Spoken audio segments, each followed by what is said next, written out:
Super star Krishna గారి daring dashing nature కనుక ఎవరున్నారు అంత బలం అంటే ఆయన కుటుంబ సభ్యులని చెప్పాలి. ఒకటి మేడం విజయ నిర్మల గారు ఉన్న సెట్లో కానీ ఆయన ఆరోగ్యం గురించి కానీ ఆవిడ పట్టిస్తుంటే అసలు కృష్ణ గారి సోదరులు హనుమంతరావు గారు కానీ ఆశేషగిరిరావు గారు కానీ చాలామంది చెప్పుకుంటారు. ఇప్పుడు ఆశేషగిరిరావు గారిని ఇంటర్వ్యూ చేసిన వాళ్ళు కూడా ఆ ప్రశ్న అడుగుంటారు. ఈ కోణంలో అసలు ఆయన ధైర్యం రఫ్ అండ్ టఫ్గా ఉంటామంటే ఇది ఇప్పుడు మనం ఒక బటన్ తీసుకెళ్తుంటాం అట్లా ఉంటాడనమాట ఆయన హనుమంతరావు గారు. హనీ అని పిలిచేవాళ్ళు అంటారు. ఫస్ట్ తెలుగు సినిమా ఇండస్ట్రీకి సంబంధించి ఫస్ట్ కార్పొరేట్ యాడ్స్ రాబోతున్నాయి. కార్పొరేట్ యాడ్స్ రూపంలోనే సినిమాలను కూడా ఆటి ఎండార్స్మెంట్తోనే సినిమాలు కూడా చేయబోతున్నారు తొందరలోనే అని చెప్పింది ఆయన. నాకు తెలిసి ఇంకెవ్వరూ చెప్పాల. హనుమంతరావు గారు వంశీ సినిమాకి ముందు చెప్పారు, ఆ తర్వాత చనిపోయారు ఆయన. కానీ అసలు ఆయన ఎంత డేరింగ్ డాషింగ్ అనేది తక్కువ మందికి తెలుసు, ఫ్యాన్స్కి తెలుసు. కానీ ఈ మధ్య ఇంకా కృష్ణ గారికి సంబంధించి విశేషాలు వివరాలు తెలుసుకోవాలి అనుకునే క్రమంలో తెలిసిన వాళ్ళు చెప్తుంటే తెలుసుకోవడం. అలా హనుమంతరావు గారి ధైర్యం ఏమిటి అంటే, మీరు సింహాసనం కానీ నా పిలిపే ప్రపంచనాలు కానీ ఇలాంటివి రాజకీయపరమైనటువంటి కథాంశాలు ఉన్న సినిమాలకి ఆయన స్క్రీన్ ప్లే అంటే అర్థం చేసుకోండి అంత డేర్. అలానే అల్లూరి సీతారామరాజుకి సంబంధించి స్క్రిప్ట్ ఒకసారి పంపిస్తాను నేను, మీరు వినండి నాన్నగారు అన్నప్పుడు కృష్ణ గారి సోదరులు వెళ్ళి కలిస్తే రామారావు గారు ఇలా విలాసంగా వెనక్కి వాళ్ళబడిపోయి అందులో ఏముందో ఆ స్క్రిప్ట్లో ఒక ఎంటర్టైన్మెంట్ ఉండదు, ఇంకోటి ఉండదు అన్నట్టు చెప్తూ మీరు తీయొద్దు నేను తీయొద్దు అంటే, అంతగా అయితే మిమ్మల్ని మీరు అర్జునుడిగా నేను కృష్ణుడిగా ఒక సినిమా చేద్దాము అని ఎన్టీఆర్ గారు ప్రపోజల్ తెచ్చినప్పుడు మీ స్క్రిప్ట్లో అది ఉంది, అది లేదనుకోండి ఎంటర్టైన్మెంట్ ఉందేమోనండి, మా స్క్రిప్ట్లో మాత్రం అన్నీ ఉన్నాయి అని తెగేసి వచ్చి చెప్పినటువంటి ఒక టఫ్ గై అనమాట హనుమంతరావు గారు. ఈరోజు ఆయన కుటుంబ సభ్యులు ఈ వీడియో కనుక చూస్తే అనుకుంటారు, ఏంటి హనుమంతరావు గారు ఇంత గొప్పగా ఉండేవాళ్ళ, మాకు సినిమాలలో ఈ ముగ్గురు సోదరులు బిజీగా ఉంటూనే తప్పితే ఇంత టఫ్ అని ఆశ్చర్యపోయేంత టఫ్ అని చెప్తూ ఉంటారు సీనియర్ అభిమానులు. ఆయన ఆ మాట అనడంతో ఎన్టీఆర్ గారు సరే మీ చావు మీరు చావండి అని చెప్పేసి అన్నారంటే దాన్ని అర్థం చేసుకోండి. ఆయనలో ఎంత విసుగుంటుంది, వీళ్ళలో ఎంత ఫ్రస్ట్రేషన్, మన హనుమంతరావు గారు ఎంత స్టఫ్గా చెప్పుకుంటారు. మీ దాంట్లో అది లేదనుకోండి, మా దాంట్లో అయితే మా స్క్రిప్ట్లో అయితే అన్నీ ఉన్నాయి అని చెప్పేసి రావగొట్టము అంటే ఆ రోజుల్లో సంచలనం కదా. మేము ఒక గీత గీస్తే దాన్ని దాటడానికి వీలు లేదని అటు ఏఎన్ఆర్ ఎన్టీఆర్ గారు చెప్పినటువంటి పరిస్థితుల్లో వారికి ఒడ్డి అంటే ఎదురొడ్డి సినిమాలు తీయటం అనేది కృష్ణ గారు అంతకుముందు జమున గారు కూడా కొన్ని విషయాల్లో ఎదిరించారని చెప్తారు. ఆ రకంగా దానికి ముందు ఇంకా 71లో మనం ఇప్పుడు 70 సినిమాల గురించి మాట్లాడుకుంటున్నప్పుడు చెప్పడం మర్చిపోయిన పోస్టర్లు ఉన్నాయి కదా. జయాంధ్ర మూమెంట్ వస్తే అసలు తెలంగాణ కాదు ముందు విడిపోవాలని కోరుకుంటారు. ఆంధ్ర జయాంధ్ర మూమెంట్కి మద్దతు ఇచ్చినటువంటి మొట్టమొదటి హీరో కృష్ణ గారు. ఆ సందర్భంగానే కృష్ణ గారిని పిలిపించి ఏముందయ్యా నీకు ఎంటర్గా ఏముంది హైదరాబాద్లో, మాకంటే ఆస్తులోనే నీకేముంది, అందుకని నువ్వు ఏది పెడితే అది ఇచ్చేస్తావు ప్రకటన అంటే నేను అది అన్ఎక్స్పెక్టెడ్గా ఇచ్చినది యథాలాపంగా, బట్ అది తప్పేమీ కాదు అన్నట్టు కృష్ణ గారు ముందుకు తీసుకెళ్తారు.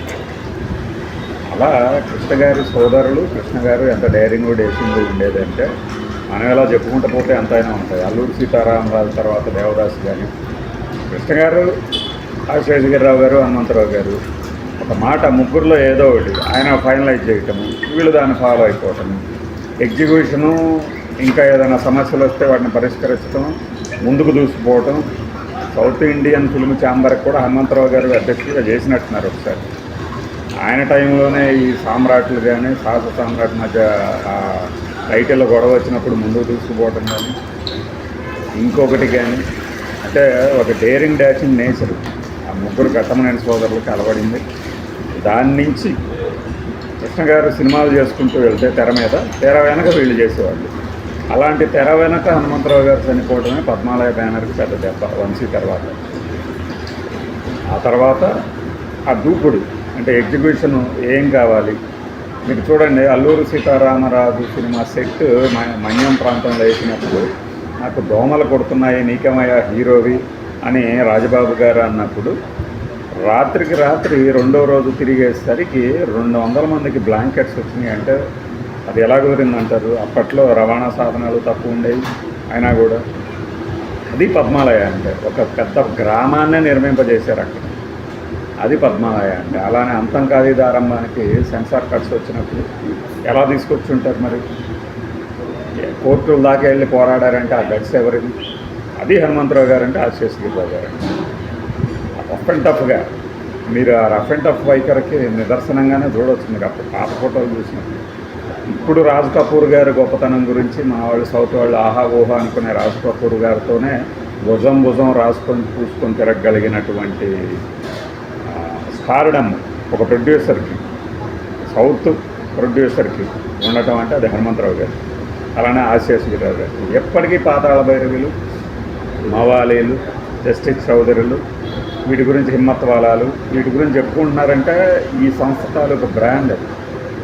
ఏడాదిలో 3 సినిమాలు రిలీజ్ చేసి సూపర్ హిట్ చేయటం. వాళ్ళు 3 ఏళ్లకు ఒక సినిమా తీస్తారు.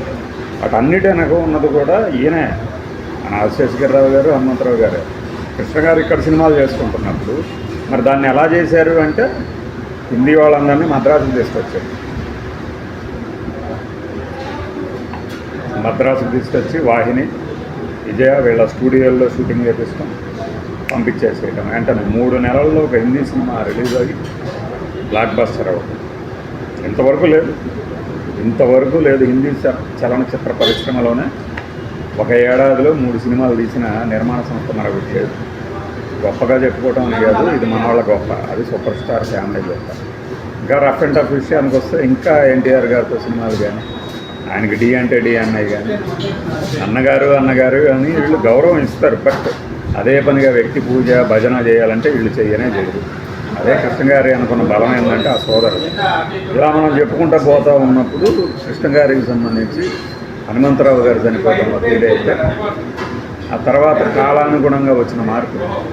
అలానే లో బడ్జెట్ సినిమాలు తీశారు పద్మనాభ సోదరులు. చిన్న కోడలు సూపర్ హిట్ అయింది, అన్నా చెల్లెలు హిట్ అయింది. చిన్న కోడలు సూపర్ హిట్ అవ్వడంతో ఎన్ని సినిమాలు తీశారో తెలుగులో అసలు. అలానే మన భారీ సెట్లు వేయటం, స్టూడియోలు నాన్ వెజ్లతో ఫుడ్ పెట్టించడం, ఎవరికి ఏది కావాలంటే అది వద్దనకుండా చేయటం. రెమ్యూనరేషన్ గురించి కాస్త బయట టాక్ ఉన్నా కూడా కావాల్సినంత ఫుడ్ పెట్టి అన్నం అంటే ఆకలి తీర్చి పంపించినటువంటి పద్మాలయ మీద ఆ తర్వాత ఆరోపణలు చేసిన వాళ్ళందరూ చల్లా చెదిరైపోయారు. రేలంగి నరసింహరావు గారు కానీ, అంటే ఆయన ఏదో జీవితంలో కోల్పోయాడని కాదు, వాళ్ళ ఆ తర్వాత కృష్ణ గారికి ఆప్తులుగా ఎందుకు మారారంటే అందులోనే వాళ్ళ తప్పిదాలు తెలుసుకున్నారు. రాఘవేంద్రరావు గారి గురించి ఇప్పుడు చెప్తున్నారు. ఇప్పుడు ఈ ఖైదీ సినిమా ఉంది కదా, ఖైదీ సినిమా రీమేక్ చేసినప్పుడు రాఘవేంద్రరావు గారు నేను ఏదో ఒక స్థాయికి వెళ్ళాను, నేను బిజీగా ఉన్నానంటే రాఘవేంద్రరావు గారితో రాఘవేంద్రరావు అసిస్టెంట్తో సినిమా తీసి నేను సూపర్ హిట్ కొడతానని చెప్పి మరీ చేశాను. ఆయన ఎస్ఎస్ రవిచంద్ర, ఆయన బాలకృష్ణతో దేశోద్ధారణ తీసాడు. నాకు తెలిసి మన అశోక్ చక్రవర్తి కానీ, కృష్ణ గారితో రౌడీ నెంబర్ 1 కానీ, దొరగారింతో దొండపిల్లని కానీ, రమేష్ బాబుతో కృష్ణ గారి అబ్బాయ కలివి అభిమన్యుడు కానీ ఇలాంటి సినిమాలు తీశారు. అది డేరింగ్ డాషింగ్ నేచర్ అంటే. ఇప్పుడేదో ధైర్యం సాహసం ఇట్లాంటివి ఎవడన్నా హీరో అన్నా పెట్టుకుంటే నవ్వొస్తే మనకి. ఇది హనుమంతరావు గారి గురించి నేను మీతో చెప్పాలనుకున్న కొన్ని మాటలు.